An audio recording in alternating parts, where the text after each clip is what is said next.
Hello my dear friends, मैं आ गई हूँ कजली गांव में, जो आमला से करीब 12 से 15 किलोमीटर दूर है। थोड़ा इंटीरियर गांव है, बट यहाँ पे मुझे बहुत ही इंटरेस्टिंग चीज़ें पता लगी। जो लोकल जो विलेजर्स हैं उन्होंने मुझे बताया, और फिर मैंने सोचा कि क्यों नहीं मैं अपने सब्सक्राइबर्स के लिए भी ये इन्फॉर्मेशन लेके आऊँ, क्योंकि मुझे बहुत ही इन्फॉर्मेटिव लगी ये बात, और इसीलिए मैं आपके लिए वीडियो लेकर आई हूँ।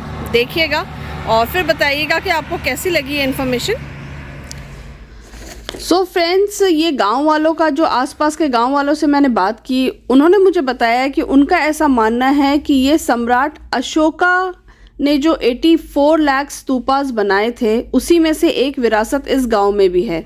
और उस विरासत के रिमेन्स पूरे गांव में जगह जगह बिखरे हुए हैं, क्योंकि गांव वालों को इतना नहीं पता है कि ये क्या चीज़ें हैं।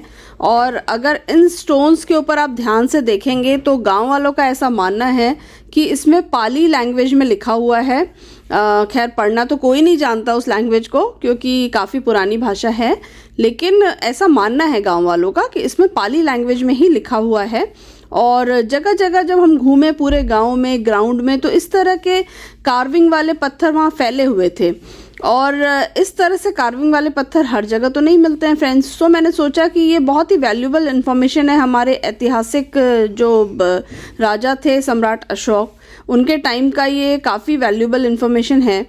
और इस गांव में एक और चीज़ मैंने देखी कि जो गांव वालों ने मुझे बताया कि यहाँ पे 12 तालाब बनवाए गए थे उस ज़माने में। मैं बात कर रही हूँ करीब 5th या 6th सेंचुरी के बारे में।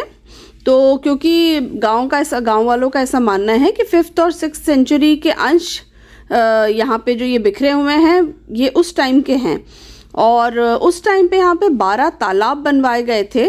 और गांव वालों से जब मैंने बात की तो उन्होंने मुझे बताया, और मुझे भी काफ़ी हद तक सच लगा, कि उस सेंचुरी में आम आदमी के बस की बात नहीं थी एक तालाब को खुदवाना। तो ये एक राजा ही कर सकते थे। इतने 12 तालाब एक छोटे से गांव के आसपास होना, एक राजा ही कर सकते थे। उनमें से कुछ तालाब तो अभी बंद हो गए हैं, लेकिन कुछ तालाब अभी भी हैं जो वहाँ पे, जिनमें पानी भरा हुआ है काफ़ी अच्छे से। और ये सब चीज़ों को देखकर मुझे भी लगा कि शायद हो सकता है कि ये उस टाइम के रिमेन्स हों। ये आप देख रहे हैं कि पत्थरों पे किस तरह से खूबसूरती से भगवान बुद्ध की कार्विंग की गई है। बहुत ही खूबसूरत कार्विंग है। और उस टाइम तो ये जो टूल्स यूज़ करते थे वो पत्थरों के ही होते थे। तो ये कितनी अच्छी तरह से ये कार्विंग की गई है, और ये इतना पुराना होने के बाद भी अभी भी ये छोटे छोटे पीसेस यहाँ पे उसी रूप में पड़े हुए हैं और दिखते भी हैं। और इनकी लैंग्वेज समझ में तो नहीं आ रही थी, लेकिन काफ़ी हद तक मुझे भी लग रहा था कि ये बहुत पुराना कुछ ऐसा है जो लिखा गया है। और ये डेफिनेटली आर्कियोलॉजिकल डिपार्टमेंट के लोग ही पढ़ सकते हैं। मेरे बस की बात तो नहीं थी फ्रेंड्स। लेकिन मैंने पूरे गांव में घूम घूम कर और हर जगह देखा, और मुझे भी काफ़ी हद तक बातें सच लगी। क्योंकि एक जगह तो मैंने देखा कि अशोक चक्र के रूप में एक पूरा स्टोन कार्व किया गया है।